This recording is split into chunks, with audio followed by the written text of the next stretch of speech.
Hello, my name is Amir Sarayani from the University of Florida, Department of Pharmaceutical Outcomes and Policy, and the Center for Drug Evaluation and Safety.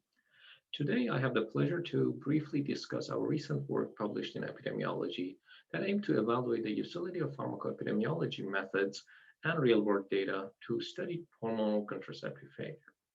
Several algorithms have been developed to identify pregnancy episodes in claims data. We pivoted on this body of knowledge to operationalize hormonal contraception failure. Basically, if we can identify pregnancy start date in claims data, then such events during use of hormonal contraceptive drugs would translate to contraception failure. However, the challenge is that gestational age and pregnancy start date often not explicitly recorded in these type of data sources. And misclassifications of pregnancy start date, or as we can say, contraception failure in this context, is really critical and may obscure effect estimates in comparative studies. So we chose a clinical scenario to estimate the effect of a well-known drug-drug interaction between hormonal contraceptives and anti-epileptic drugs, which is expected to increase contraception failure rate. We used a national claims data source to assemble a cohort of female patients that were concomitantly using oral contraceptives and the interacting drug. And in a comparison cohort, we identified female patients with oral contraceptives and concomitant use of a neutral drug, but had the same indication as the interacting drug.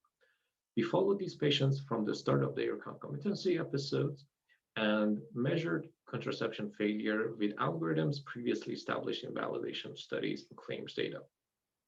We controlled for several clinical and demographic variables that were measured in our database using propensity score weighting methods. We also conducted several sensitivity analyses on drug exposure assumptions, eligibility criteria, and pregnancy start date. Our results showed that patients who had concomitant use of oral contraceptives and the interacting drug were 40% more likely to have contraception failure, and this finding was robust in all sensitivity analyses. The limitation of our study was that we didn't have measurements of obesity, smoking, and sexual activity, which can possibly confound this association. However, these covariates are not really expected to be different between the two cohorts because the two drugs, inducer and neutral drug, were virtually comparable and exchangeable with each other.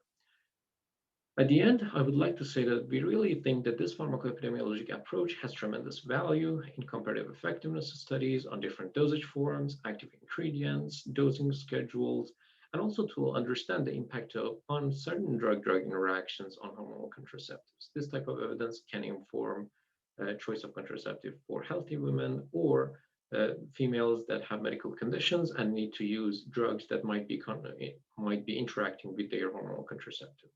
Thank you very much for your attention.